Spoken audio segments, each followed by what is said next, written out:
carry on with the conversations.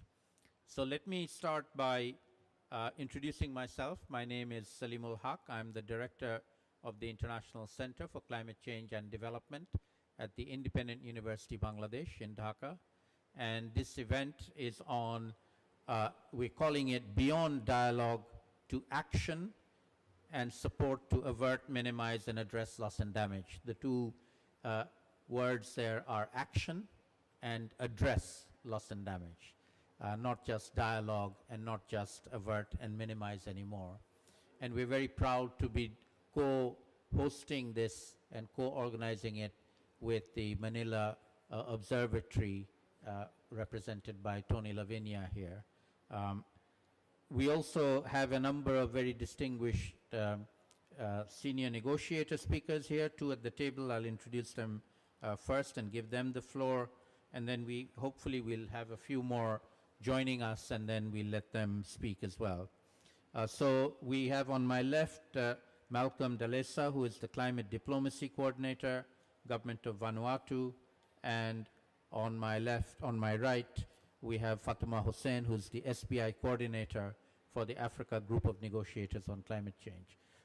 As they will need to be leaving fairly soon, Fatuma, can I let you speak first? And the question that we have for all our negotiators is to give a sense of where you feel we have reached now on day 4 of week 1 of the negotiations in COP27 in Sharm el-Sheikh, given that we had a major successful agenda agreement to have, Sarah, come on up, an agenda agreement to have finance for loss and damage agreed on the agenda. That's something we've been trying for many years now without success, but we were able to get everybody to agree it in Sharm el-Sheikh, which is a big breakthrough in my view. Now we need to build on that agenda item and hopefully get something concrete by the end of next week here in Sharm el-Sheikh. So Fatuma, would you like to give us a little perspective from the Africa Group of Negotiators on this issue and where we stand and what you would like to see coming out by the end of next week? Fatuma.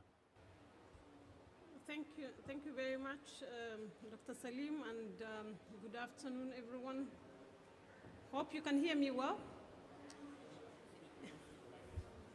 Okay. So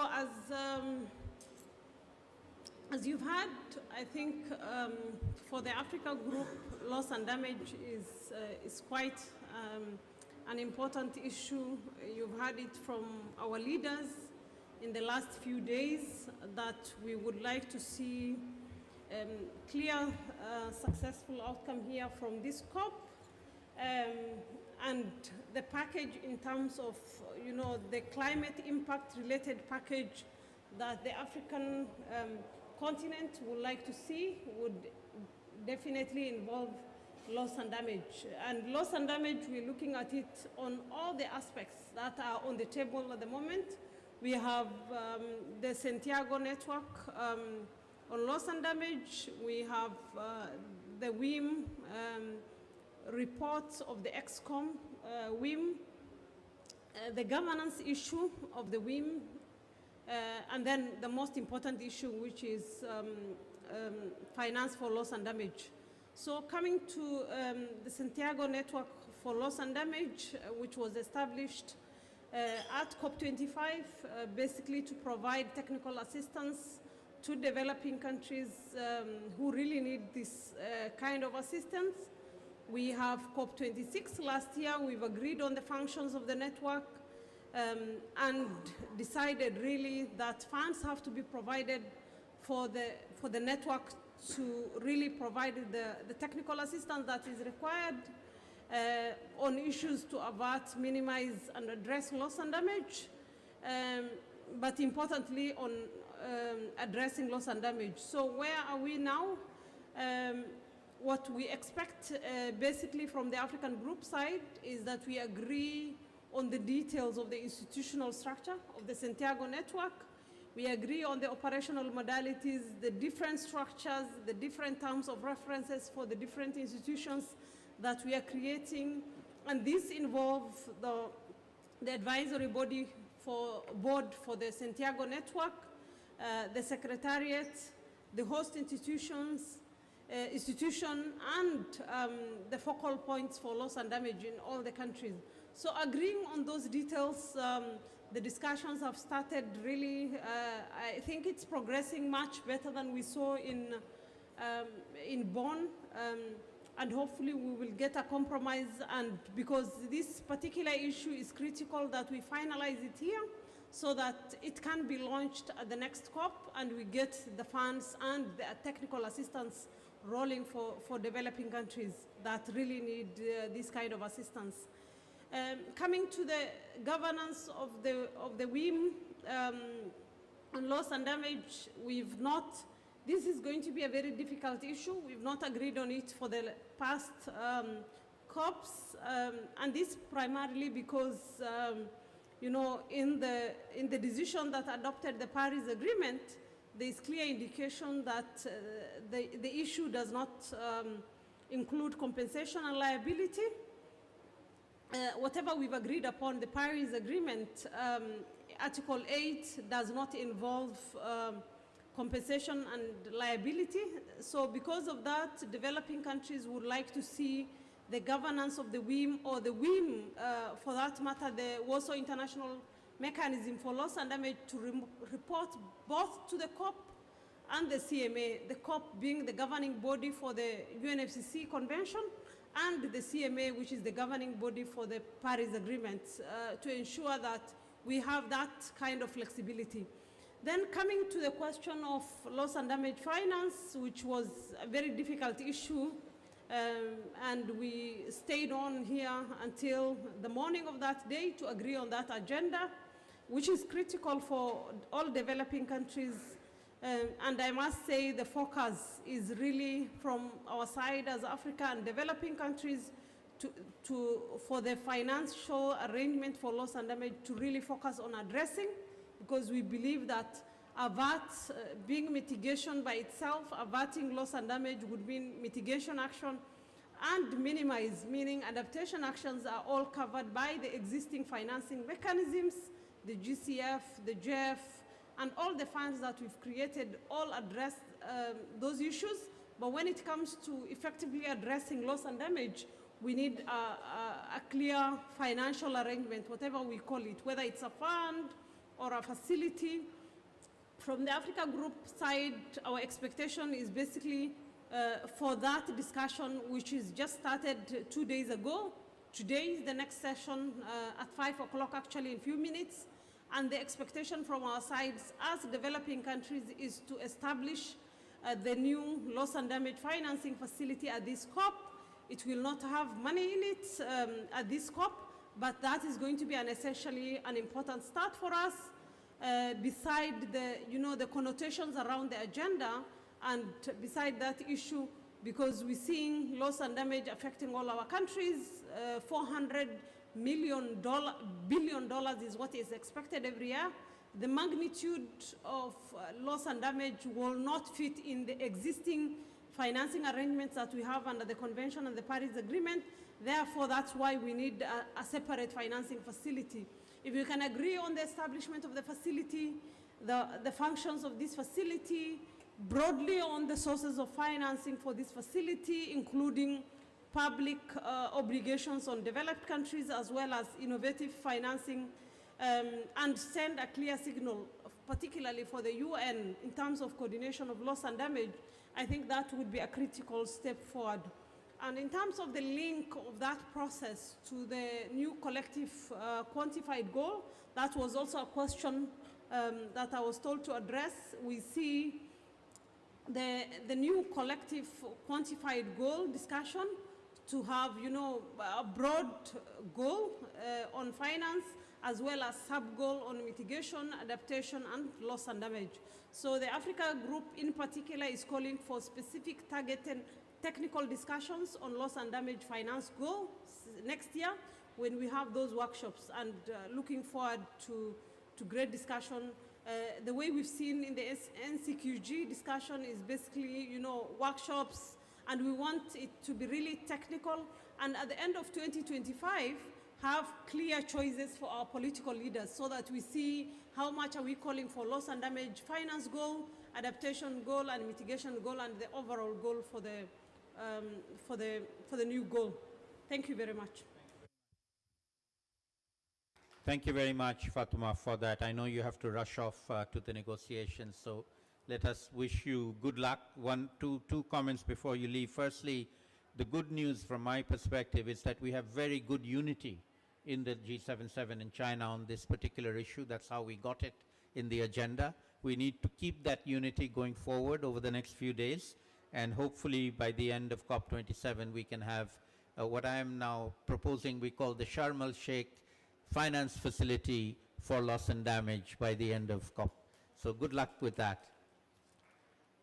Now I'd like to invite our other negotiator, who will also have to leave in a few minutes, but hopefully can stay for a while and share some thoughts. Malcolm Delusa from Vanuatu is the climate change coordinator. As you know, Vanuatu has been, the president was here and they have been very, very proactive on the issue of loss and damage, not just in the negotiations here in the COP, but also taking the resolution for a asking the International Court of Justice for an advisory opinion through the General Assembly of the UN in New York. And in fact, the vote has now been agreed.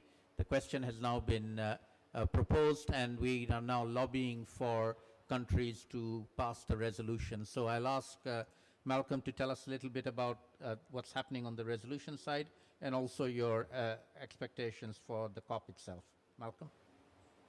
Thank you, Professor. It's very much a delight to be here.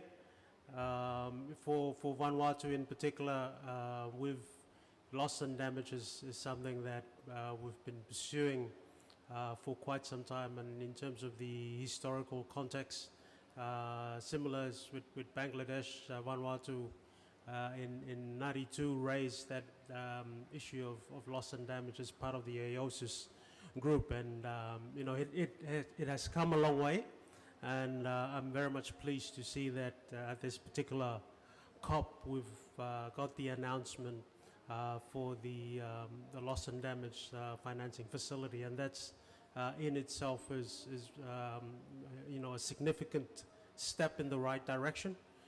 We understand there's discussions as yet in terms of the governance, the modality, the institutional arrangements, the sources, but at least it's moving in the right direction. And what we are trying to do here, in particular with this advisory opinion to the International Court of Justice through the General Assembly route, is to ramp up the climate ambition and signal that there's the need for more ambition, more focus on implementation of the NDC, and look at it from a broader legal perspectives as far as climate change and human rights is concerned, and in particular look to have that synergy with the Paris Agreement and the mainstreaming of this whole element of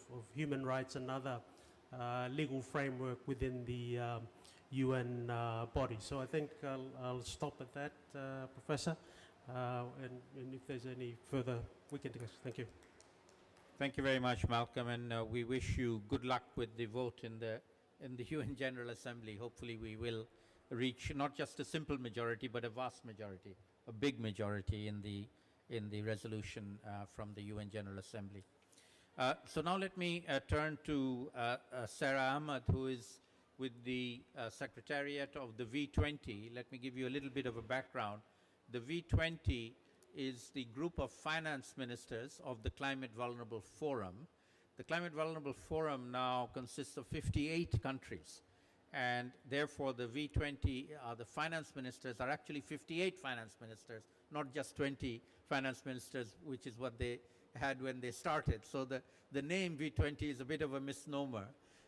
And in my capacity as the chair of the expert advisory group of the Climate Vulnerable Forum. I have a seat on the board of the fund of the Climate Vulnerable Forum and the V20, where after the Glasgow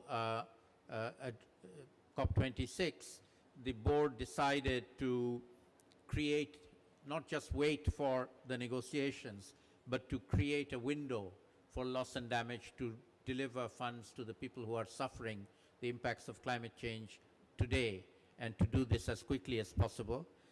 And Sarah is the person in the Secretariat who made it happen. So Sarah, would you like to tell us where you are with that particular initiative of the V20 loss and damage facility? Thank you, Dr. Salim, who's been the advocate with us on loss and damage. So in terms of this special program that we have called the V20 Loss and Damage Funding Program, I'd like to start by giving it some context. One, it's clear that our economies have been suffering extreme losses. Over the last 2 decades, the economy's lost over $500 billion, and in the next 4 to 6 years, another $500 billion will be paid in debt repayments, just for servicing costs alone, as climate impacts are compounding. And so in October, during the World Bank annual meetings, the G7 and the V20 came together to agree on the global shield against climate risks. And in this includes the CVF and V20's joint multi-donor fund, this special window. And this is where the V20 Loss and Damage Funding Program is, to work with the multilateral system to deliver funds to communities through a small grants program. Because at the end of the day, and as we know, access for communities has been almost if not non-existent. And if it does exist, it's extremely hard to access. So how do we pave the way to ensure that the multilateral system knows how to do it?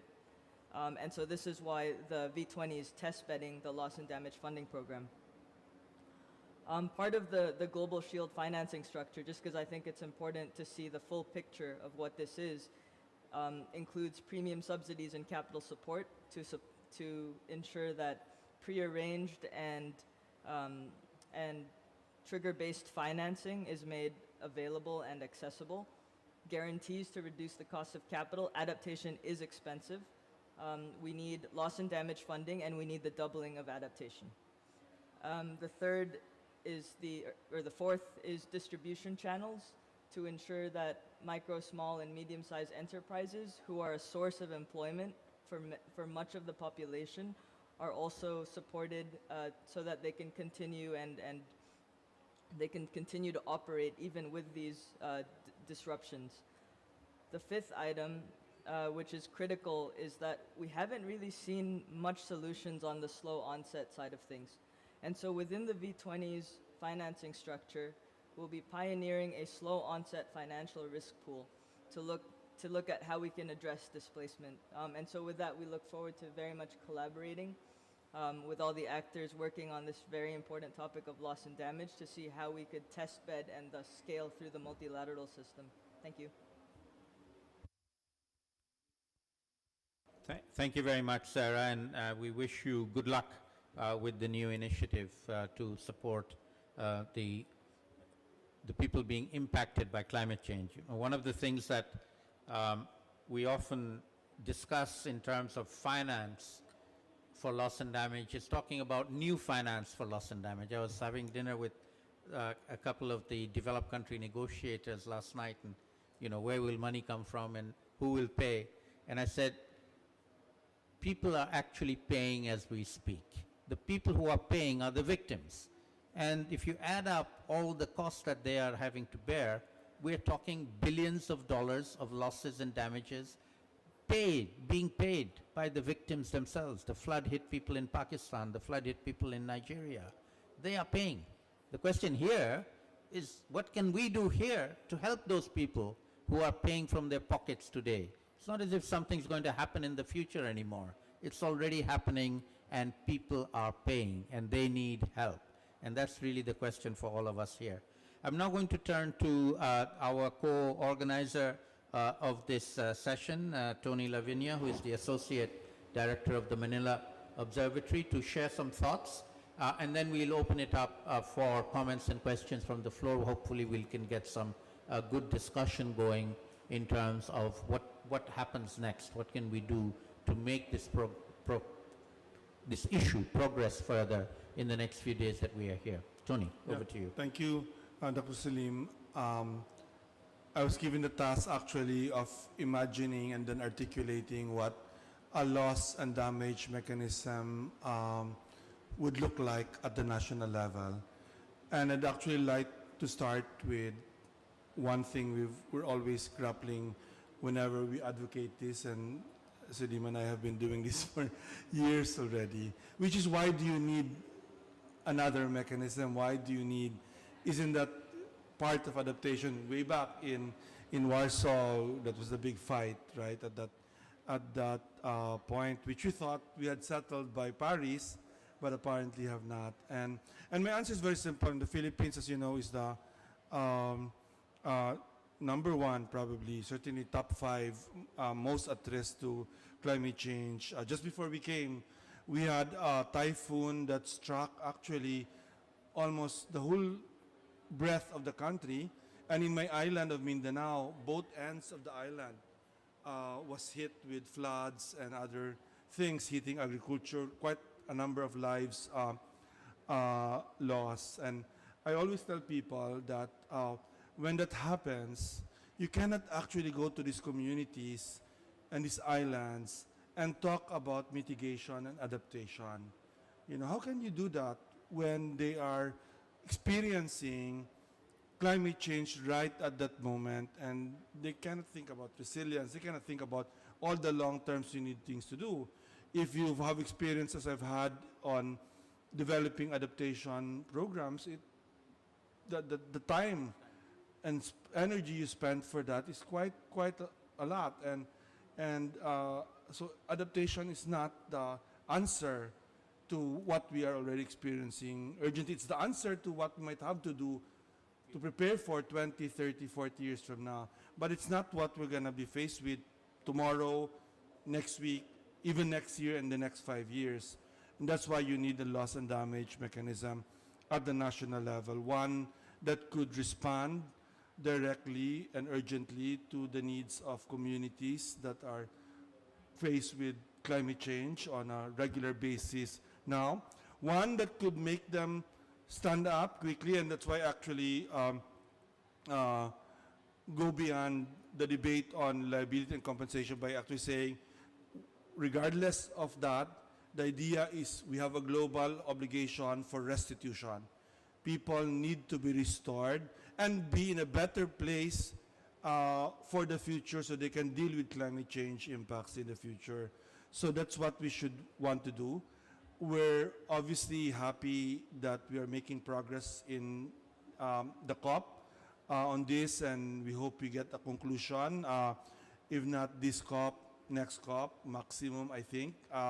Not wait until 2024 to do that. I think it needs to converge also with the global stocktake at some point. So I'm glad we're doing that. But I also wish that when this is done, that it's designed properly so that it actually will benefit, especially the poor. Because my experience also as someone who does things on the ground, the Manila Observatory that I work with does both scientific work, global work, national work, but also risk assessment at the ground level. My own experience in that area is that many of our financial mechanisms are really designed for national government, maybe sometimes for the bigger local governments, and rarely do they have an impact for the poor. So for me, loss and damage also means an element on social protection that has to be included into it. So those are my thoughts, Salim, and happy to discuss this further. Great. Thank you very much, Tony. So I'll open the floor for comments and questions in a moment, but before I give it to everybody, I'm going to invite our good friend Harjeet, who is with us here, to share some thoughts on particularly where we are right now. You know, we've had the first victory with the agenda, and there's now, you know, intense informal discussions going on and then formal discussions going to start now.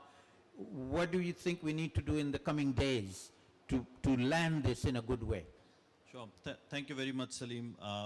And thanks everyone for sharing your initiatives. And first of all, congratulations for a landmark achievement of getting it on the agenda for the first time. We all know it has not been easy. We all have been fighting for it for years and decades. I wish I could celebrate that, but we know we are so late that I don't feel like celebrating it.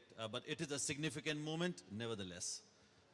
Now, where we are, I would say the feeling that I have right now is of cautious optimism because I see a lot of complications both at the political as well as technical level.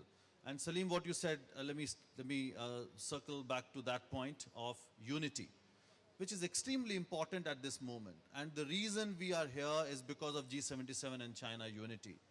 And somehow I see that's being targeted so that questions are being asked how much China is going to pay, how much India is going to pay. So that has to be dealt with, and I can share my response. And then there's a technical level work.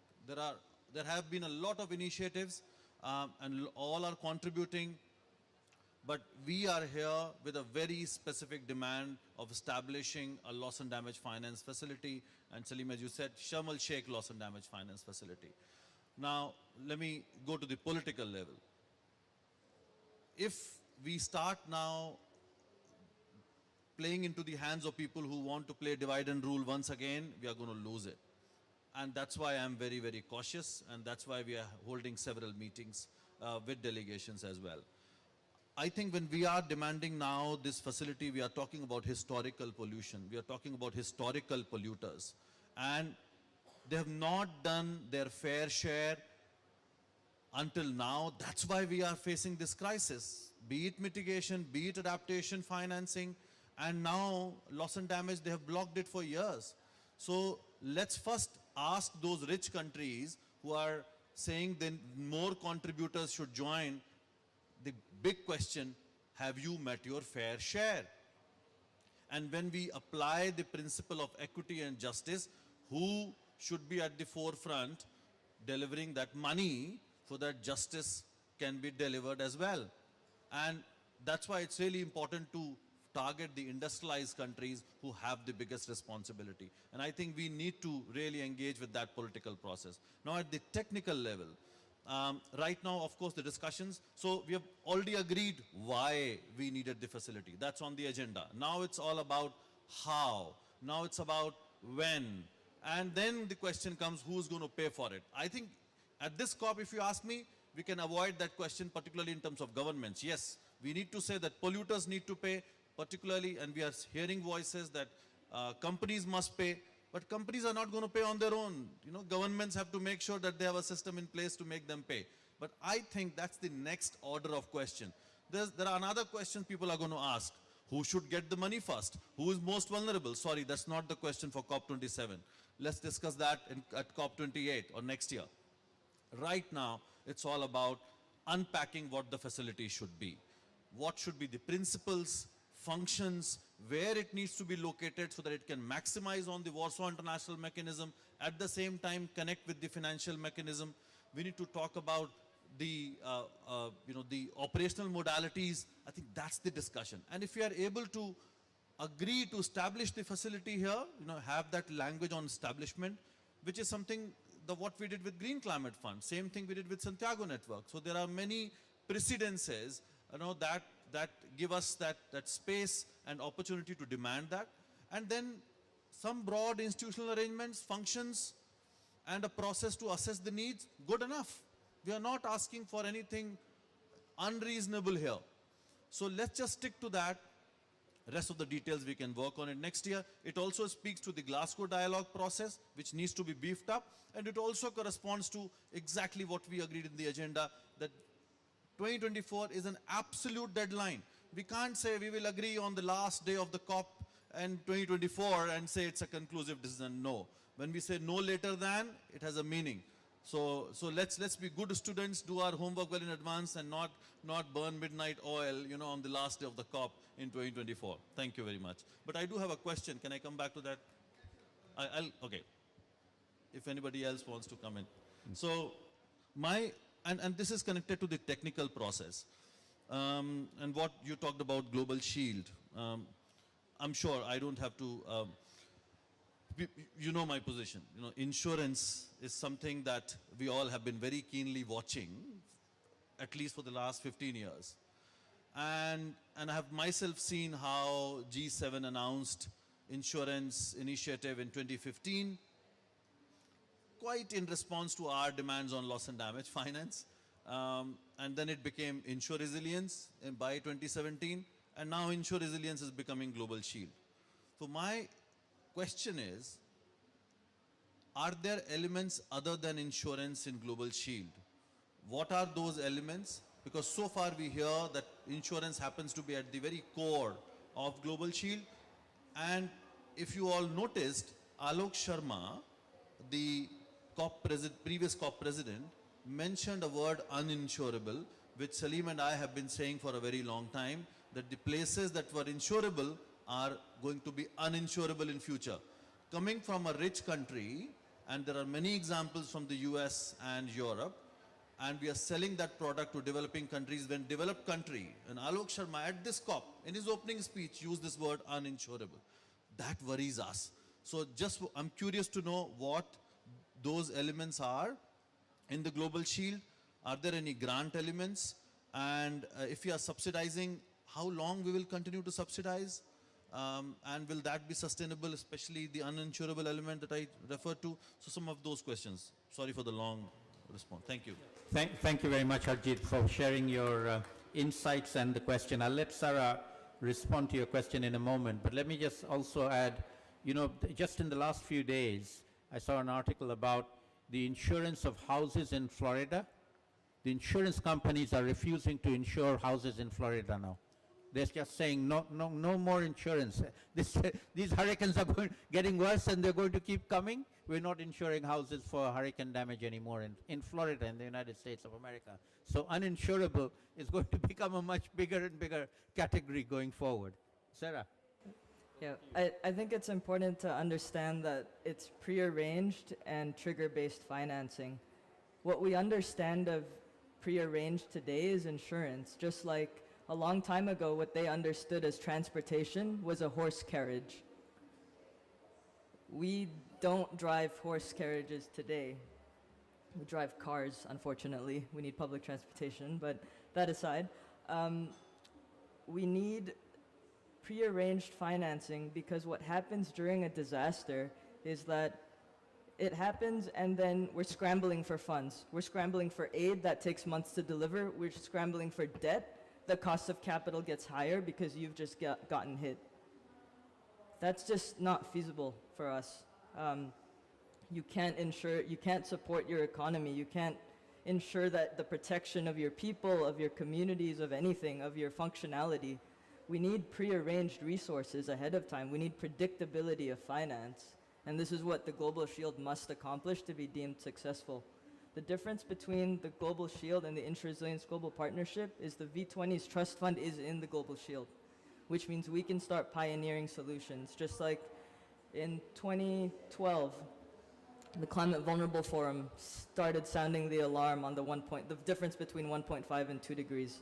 And in 2015, it was gavelled in Paris that 1.5 is the protection limit. And in terms of uninsurable, that is such an important data point. Because if it's uninsurable, it means we must do something else. We must have a different instrument. We must have a different investment. So we need to ensure that the Global Shield delivers, because we will have the most to lose. And that's something that the V20 understands all too well. So we must keep at it, and we cannot depend on the instruments we have today. It's just not enough, and it's just not fit for purpose. Great, thank you very much. I see our partner Priti Bhandari has just arrived. No free, entrances here. I'll give you a couple of minutes to gather your thoughts. And we are just discussing exactly this point in time in the agenda on finance for loss and damage.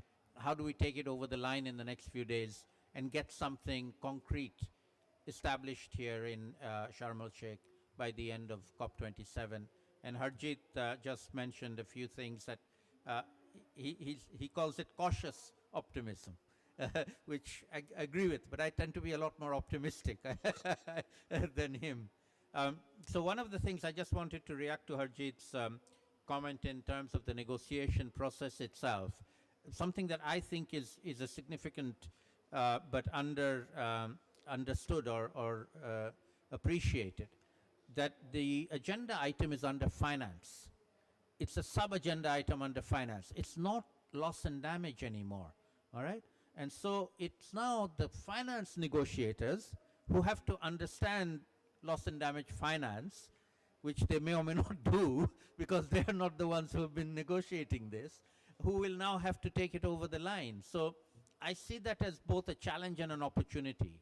We, Harjit, in the next few days, we need to be engaging with the finance negotiators, and from the least developed countries group, we are starting to do that. So the LDC loss and damage negotiators are talking to their counterparts in finance, briefing them, because they're not necessarily up to speed on this issue, but they have to become up to speed very, very quickly and bring this into the finance negotiation. So to me, that's an opening, but we then need to use it well ourselves. So let's, put all our contacts together to make sure that our finance negotiators are up to speed on what it is that we need to get done here in the next few days. Yes, So Tony, please. to give Preeti 2 more minutes to to collect her thoughts. I'd also, I think, let's be quite clear for those of us who've been in this process for a long time, that even if we get a good outcome here, there's still a long way to go to establish whatever is decided to be established. There's a design process for that, and here I think those of us in developing countries would have to also do the work at the local and at the national level to prepare to actually look at our experiences of climate events, to look even at attribution, when is it climate, when it is not climate. We have, for example, we're working in the Manila Observatory on what we call a climate justice capacity initiative, getting law students and lawyers actually to make a determination that loss and damage, this loss and damage is climate loss and damage, in preparation for in fact a system where we can get financing to address that loss and damage. We had a workshop in Bohol, an island in the Philippines, hit by a climate event literally a few months before we had that event. We tried to gather together from all of Southeast Asia, actually, direct experiences of loss and damage. And the one thing is, in fact, in addition to the uninsurable, those who cannot pay anything at all to benefit from any kind of climate finance, because a lot of climate finance kind of require some kind of investment, also some kind of counterpart also.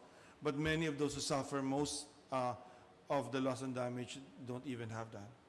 Thank you. Thank you very much, Tony. I'm going to now invite Preeti to share some thoughts, but in particular, I'd like her to help us a little bit with the, given that she now is with WRI and based in Washington, perhaps give us some insight into the state of play of the US thinking, because for those of you who followed this, we didn't get this agenda item very easily. It took all night, 24 hours of negotiations, and in the end, we had to agree to a footnote to an agenda item. I've never heard of this before, saying that it's not liability and compensation. This seems to be a obsession with the US, where even if we didn't ask for liability and compensation, they say, no, you're thinking loss and liability and compensation. You're not allowed to think it, all right? And we want that explicitly written into the agenda. You cannot bring this up. So if you could maybe tell us a little bit about what it is that makes them do that. Incidentally, I asked a couple of European negotiators, why do you think the US did that? And they said, we don't know. Go ahead. Thank you, Salim, and I'm sorry for joining late and missing out on the important interventions and discussions that have taken place. But if I could start with reacting to Harjeet's comment on cautious optimism, I think the very fact that we've come in the last 6 months, I would say, let's not even talk about the decade-long engagement on this particular issue. In June session, we knew where we were, and we had this very strident reactions and atmosphere in the Glasgow dialogue. And while there was that level of, I would say, antagonism, I think it did serve a purpose of getting all the issues out on the table. So, having venting out all your red lines probably helped a little bit, but also, the spaces we are creating outside the negotiations processes also help. The informal spaces where, negotiators across the aisle can talk. And yesterday, Salim and I, with a couple of other partner institutions, organized such a informal gathering, and the conversation at various tables eventually boiled down to having empathy with the vulnerable countries, empathy with the vulnerable people, recognizing that we are in that emergency. And why is it happening? It is happening because it is not only now the vulnerable countries who are suffering. We are seeing these extremes in other countries as well, in the global north as well. So it is coming to hit home, yeah, what ravages climate change could cause. So maybe, there are these difficult, sad, extraneous factors which are bringing, more consciousness of the need to move forward. And that space yesterday, apart from having empathy, we also talked about mutual trust. What developing countries are asking for is not, for something that is untenable. It is for real issues that they are asking for. It is about the people. After all these frameworks and negotiations, ultimately it is about the people, about the population. So that trust in why developing countries are asking for and what they are asking for. But at the same time, the understanding in developing countries that given the multiple crises the world is currently in, there may be certain limitations. So rather than talking past each other, if we could talk to each other. So I thought our yesterday informal was very useful.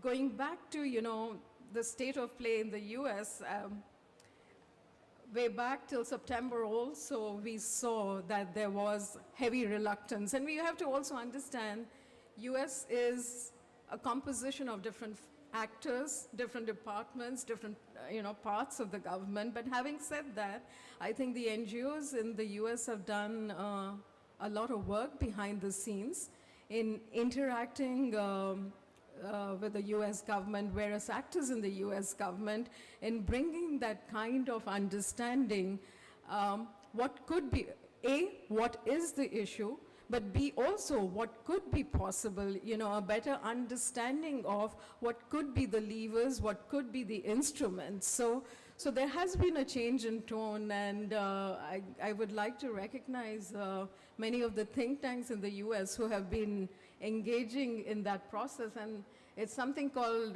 the kitchen cabinet. I don't know if my colleague Rees is here, so he can tell you more about it. But that it is that group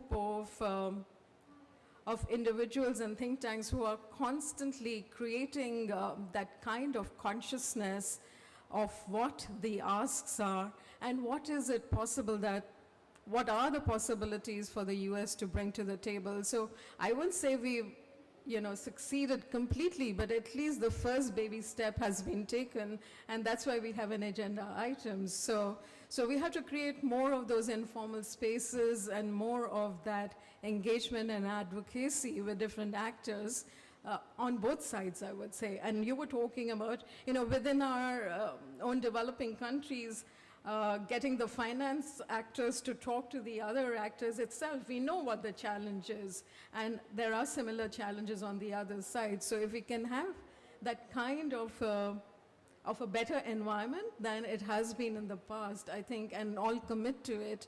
And we saw a small sliver of hope last night when we got some of the key negotiators together. So, yeah. And I do appreciate the work that's been done behind the scenes with the U.S. in particular, and appreciate that effort in delivering what we've got so far. I hope we can continue, and I think the results of the election last night may also help, I hope, in moving us in a good direction when it comes to tackling climate change. Let me now open the floor for any further thoughts, comments, questions. This is a free-flowing conversation here. People are most welcome to raise their ideas, thoughts, and ways forward on what you think needs to be done. Really, this is what a collective effort at how do we move forward from the successful agenda item that we have now to convert it into something useful here in the next few days, and then build on that up to COP28 in Abu Dhabi next year. We have a roving microphone available if anybody wants to take the floor. Yes, over there. If you can introduce yourself and then give your comment or your question.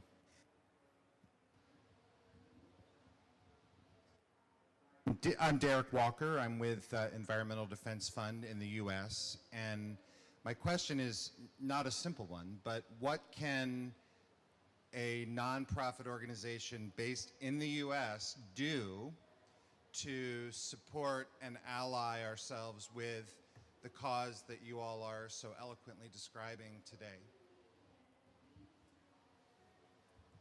Thank you very much. Well, I'll give you my take, and then I'll invite my fellow panelists to share theirs. In my view, and as Preeti just mentioned, a very big factor in getting our political leaders to, I would say, change their tune, because this is not a new demand. It's just that we won it in COP27. Why did we win it in COP27 when we didn't win it in COP26 or in earlier COPs? Is pressure from below. Pressure from civil society, pressure from young people in particular. These things do matter. Politicians do take cognizance of them, particularly elected politicians like in the United States. So even if they don't themselves believe, they do see where the politics is and where the people are and where the young people are in particular. And I would say that has been a major factor in changing minds of different countries to do this. And you see this now in the last few days, the announcements that have come out from a number of governments. This started last year in Glasgow with the First Minister of Scotland being brave enough to step out and be the first to acknowledge the need to finance loss and damage and put some money on the table. Not a lot, but something significant. And then you had the province of Wallonia, and then you had Denmark break ranks with the European Union. And then in the last 2 days, we've had New Zealand, you've had Belgium, you've had a whole number, Austria, whole number of countries announcing finance. And now, whether it's new finance or not, or it's loss, those are all, we can be skeptical about that.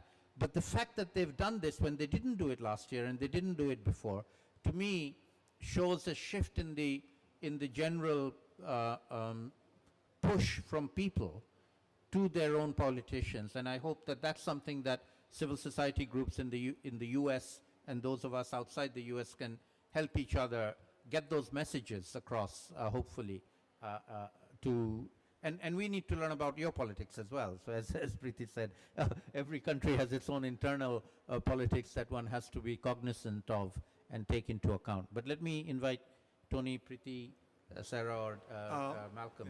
Yeah. As someone also who studied in the U.S. and as an appreciation of its legal culture and also worked in the U.S. for a decade, actually with where Preeti is now, one thing you could actually do is dispel this fear about liability and compensation. I mean, it's really quite amazing. You know, I can understand from where I'm coming from, understanding U.S. legal culture, but it's just such a unfounded fear in this discussion. I remember how it was in Paris when suddenly we're about to adopt the Paris Agreement, and then there's this footnote again, right? It's okay. It doesn't really, you know, it's like, why is it there? It's more, that's more of a reaction. But I think the U.S. groups, especially those like in Environmental Defense Fund and NRDC and others who have a strong legal component, legal work, can dispel that notion in the U.S. Because it seems like it actually puts the U.S. in a very bad light, because it's like saying none of this is our fault, right? I mean, when you already have historical responsibility embedded in the convention in the first place. So that's one. The other thing, more practical, as I was alluding to earlier, is as we start, I'm actually quite confident that politically we'll get a good outcome, if not this year, by next year even as early as next year. So I'm confident about that. I'm less confident about then creating and designing the proper mechanisms. Some of us were involved in the Green Climate Fund, in the design, but also in how it's operating now. I actually did a 4-year stint there, in very practical things in my case in accreditation, and it's challenging. I mean, I'm not going to blame anyone or any country for that. It's really just challenging creating this fund or facility, whatever will be created from this outcome. And that's why it's actually good while it's being created and designed that we already pilot things on the ground at the local level. And here it would be good to actually have partners from developed countries that are working with partners in developing countries to get the science of loss and damage right. Because there is a science behind loss and damage that you need to link to the legal aspects in the context of this is actually a facility that will, or a fund or a mechanism that will be under a convention that has legal implications. This is not humanitarian aid. This is not disaster aid, right? This is something that has a legal character because it's a convention, a COP decision that leads to something very concrete.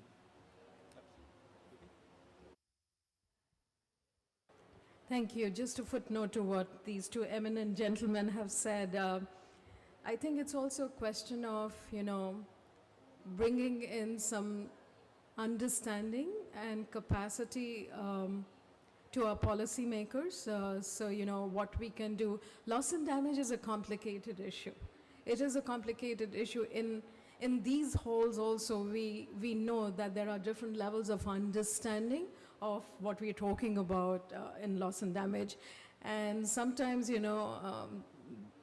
there are these specific terms and, own lexicon of the UN system, which an ordinary person doesn't understand, leave alone the policymaker. So to what extent can we explain what is being talked about to the relevant policymakers and bringing it down to simpler terms? And what I alluded to earlier, now there are things happening at home, Hurricane Ian in the US, and the devastation that it has caused. So bringing those examples and contrasting them to what's happening in vulnerable countries, and while in the US, I'm not saying and not undermining what people went through, the ones who lost property, etc. But if you look at the insurance coverage of infrastructure in the US vis-a-vis a developing country, 50% versus 3 to 4% in a developing country, then you see who has who has the capacity and capability to respond and who does not. So, bringing it down to real life experiences, explaining what is being talked about here is not just big transfers of money. It is real. It is real what is happening now. It is what is, going to take away from whatever development gains have been made in the past 3 decades, 4 decades. And if we are going back, down into that loop of poverty and low development and human crisis, then it is not good for the entire globe. So bringing that really tangible stories, but more, understandable context, I think would help also in how the think tank community can make it more evident and more clear to the policymakers, to the administration in the US. Great, thank you very much, and thanks for that question. I hope we can have follow-up conversations on that as well. We will be wrapping up fairly soon because our speakers will have to leave, but I see a couple of, let's take both of them, and then we'll come back and wrap up. Hello. Yeah. Yep, go ahead. So my name is Yusuf. I'm also from a non-profit in the US. And my question is, the rich countries promised in the name of climate finance $100 billion in 2015. That number has still not yet been met. When we talk about loss and finance, how can we ensure that in some ways it's binding, right? Otherwise, we could reach a deal like, okay, X billion will be financed, but if it's not binding, then there is no accountability. So when it comes to loss and damage, I think accountability is the key, because we can reach a number, but then no one is accountable. So is it something that, I'm pretty sure that, you all have been thinking. So could you enlighten us, like, if there is a way that we can ensure that? Thank you so much. Thank you, excellent question. There's a hand up over here. Thanks very much. I'm Deborah Burt, and I'm with a small organization, and we're here to talk about, we had a side event yesterday, getting military emissions onto the UNFCCC agenda because it's voluntary reporting. And in the process of talking about military emissions, we actually want to talk about military spending. And just as a side issue, I just want to say in the next 7 years, the big spending military nations will spend $15 trillion, and we're supposed to be hitting 45% by 2030. There is money there, it's sitting inside defense budgets. That's not what I wanted to say. I wanted to say, as an old Jubilee debt campaigner and trade and tax campaigner, and I don't know how long we have, I've just come from the session that was in here before. There is a huge amount of empathy. People get it. You've got loss and damage there. Do we have time, and I'm in a tiny organization, I don't know, through networks, can we have a G7 debt moment here in Sharm el-Sheikh? I don't know how the security would work, something around the outside, the perimeter, I don't know. Can we not get thousands of people out to speak to this civil society, empathy, enough is enough, we're sick to the back teeth of waiting forever, and give us all something concrete to do that we can contribute to all of these negotiations that are going on? I don't know, I just leave that out there. Thank you. Great, great idea. In fact, there's going to be a global civil society march on Saturday. We're looking at how much flexibility we have to do it here inside the premises. As you know, the situation in Egypt not all that conducive to marches. Was there a last question over there? Did you have your hand up? Yes, please. I'm Aisha Dinshaw. I'm the Loss and Damage Program Officer at the Climate Justice Resilience Fund. First, to say thank you to everyone who's been working on this for decades, for those of us to step into these shoes. So as some of you know, we have been actually making grants to address loss and damage, and working with local organizations on the ground, I have been struggling with a couple of things. One of them is that, we want to do this in a participatory and locally led way, not assume someone from the outside is going to assess that loss, and not assume we know what to do to address that loss. But when we ask our partners, okay, we can have a grant, what is it that's really needed, what's coming through these assessments, it looks really similar to adaptation, right? And what they need is livelihood support. And we say, yeah, but what about non-economic losses? And what about cultural heritage? And what about mental health? And they're like, yeah, that's all great, but we have no homes and we have no livelihoods, and that's what we need. And then when you have finance to address loss and damage specifically, there's an expectation that it looks very different from adaptation. But on the ground, it does not look different from adaptation. And so there's this tension between being locally led and being something different that people, I don't know what exactly people think loss and damage addressing it looks like sometimes, but this is what we're asked for. And then related to that, when it comes to non-economic loss and damage, it's not on the table, it's not being asked for, and it's going to be really hard to support that. And I think that's not being unpacked enough. And I'm curious in the negotiations whether the nitty-gritty of the non-economic loss and damage is actually being discussed. I mean, are people even thinking about supporting mental health, or is that just so far off the table? Thank you. Great question, Aisha. Thank you very much. I'm now going to invite our panelists on the table here to respond to whatever questions they'd like to. I know Sarah has to leave in a couple of minutes, so Sarah, I'll let you go first, and then Malcolm, and then Tony and Preeti. Yeah, perhaps I can lend some perspective on the loss and damage adaptation piece. So one is loss and damage would be like a replacement of something.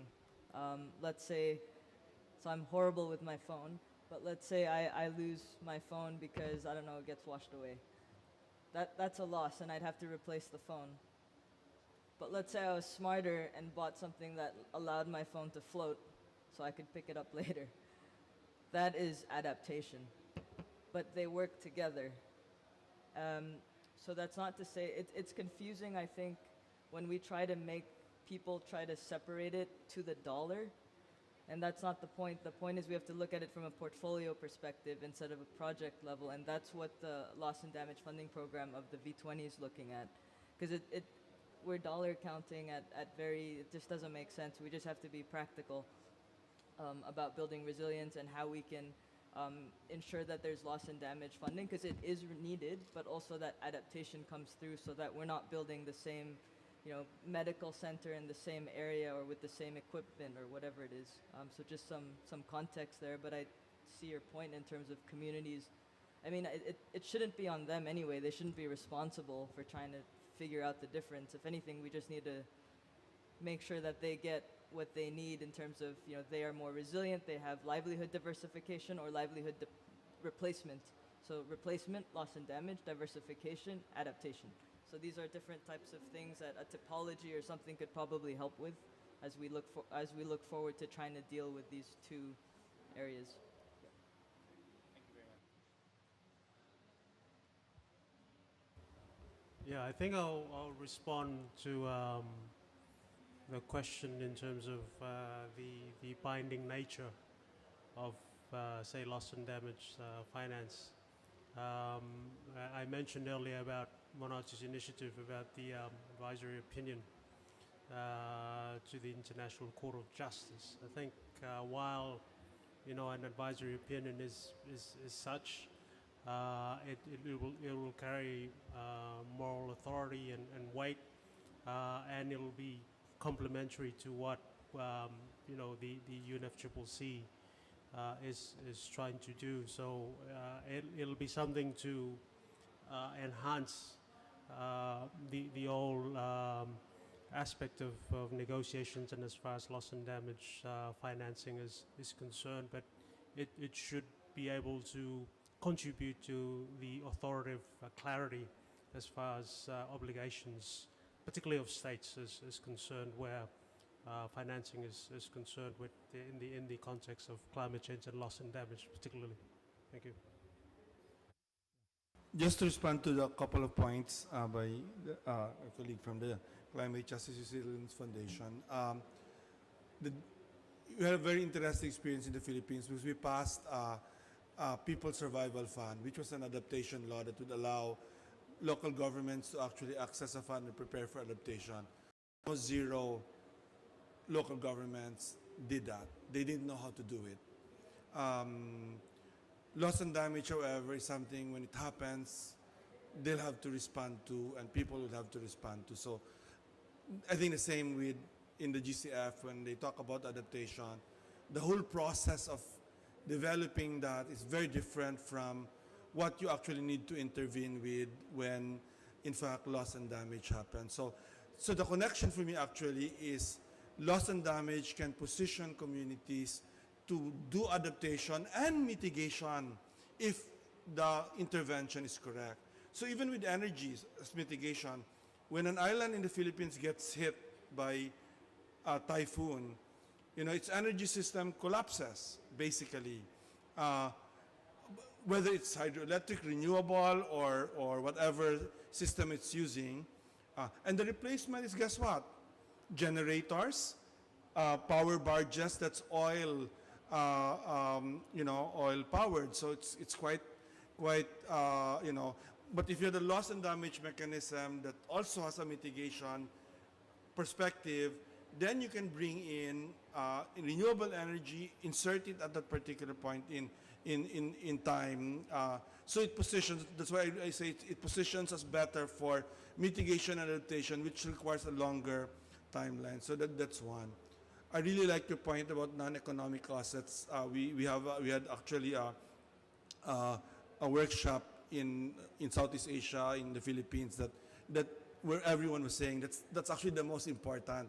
Also, that has to be dealt with. That's not dealt with. It's difficult to deal with. And so, if you can develop something, my own experience, for example, for indigenous peoples, because I've been working that indigenous educational systems get destroyed very quickly with climate change, right? And you know, a good loss and damage mechanism should be able to come in to restore that. Because if you rely on the usual educational initiatives, like in my island in Mindanao, if you allow the usual, it takes them 5 to 10 years to rebuild those schools. But community voluntary schools, we call them LUMAD schools, actually can bring it up quickly if in fact the resources were available for there. To end, since this is our last point, I think, I was telling my boss, Dr. Villarin, he's actually a priest, so we call him father, although he's my age. But I was bringing him around the whole area, and he's IPCC scientist as well, so he was there in the first 5 years, but hasn't been coming here for 25 years or 20 years or so. But I've been coming for 30 years. This is my 23rd COP, actually, from COP 1. Just missed the 4 years after Bush was elected in 2000 because I was kind of frustrated. But showing him around, and even myself was so amazed at what's happening everywhere and all the discussions that are going on, and saying, you know, all of this activity, yet we are not meeting the problem and the needs of the moment, right? It's like so much here, but the problem is still going up. And I was saying, look, you know, 20 years ago in Kyoto, for example, or even in COP6 bis, you know, it was all mitigation by developed countries, you know. But in 2007, 8, 9, adaptation began appearing. And now it's all resilience. I don't even say adaptation anymore. It's all like resilience is the one that's the buzzword. So I told him, I promise you, next year, in the next 2 to 3 years, it's going to be all loss and damage in many of these things. It's going to happen, right? It's going to mainstream. But you have to do it right, because just having it in these booths is not going to wing it for us, right? You have to do it on the ground and with communities. Thank you. Thank you very much. That was a tough act to follow. You know, it's so sublime, and I'll come down to the very practical and just an example. No, you're absolutely right, Tony. We've come a long way, but I think the young people over here are really pushing us into saying that stop saying there's the window of opportunity is closing. It has closed.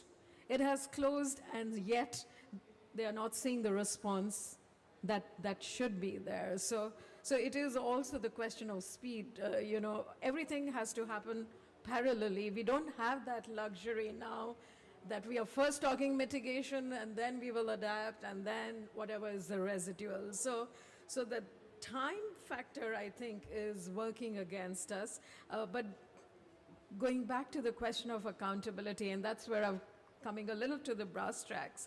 You're absolutely right in terms of, the 100 billion commitment, and we're still at 83 odd billion, and it's 2022, yeah? Well, it's been, we're waiting for 2023 for that commitment to be met. But I think in terms of the negotiations process, words matter. Some of us get frustrated by how long the negotiations take, but that 100 billion commitment was a collective commitment. So who are you going to hold responsible? It is the collective, and it is so easy to, move in a collective and hide behind. So with this round of negotiations, I think we have a lot of lessons from what that 100 billion was about or not about, and how we move forward in the negotiations process, getting that accountability into place and ensuring that there are right decisions, right clauses, right language, which kind of take care of the future implementation of commitments. And it could be commitments on both sides of the aisle, but that ambiguity has to be removed. Thank you.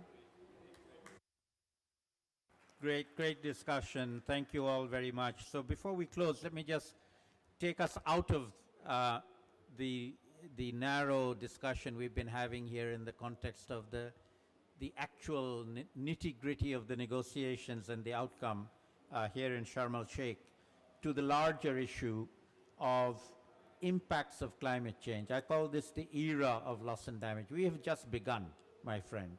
Loss and damage is here to stay, and it's here to get worse, not better in our lifetimes. Maybe in your lifetime, in 50 years it might.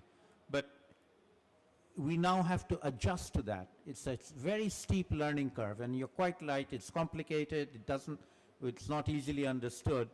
And the question on non-economic loss and damage, in my view, has a very, very important element to it, which is, firstly, I don't like the term non-economic, okay? I prefer to call it human and ecosystem loss and damage, all right? Human loss and damage. And if you make it human loss and damage, then you can empathize with each other at a human level. I empathize with the people in Florida who lost their homes from Hurricane Ian, all right? They're human beings like I am. And it's not a matter of me sending them money. It's a matter of collectively empathizing as humans and citizens of planet Earth, and willingness to do something together to solve a global problem that's hitting all of us, all right? It's hitting me today, it's hitting you tomorrow, but we're all going to be hit. And I'll give you a good example of this, which I've had a number of conversations here with people about, who've come to me and told me about this, the psychological impacts of the COVID-19, the lockdowns and the things. Young people in the rich countries, poor countries, everybody suffered, all right?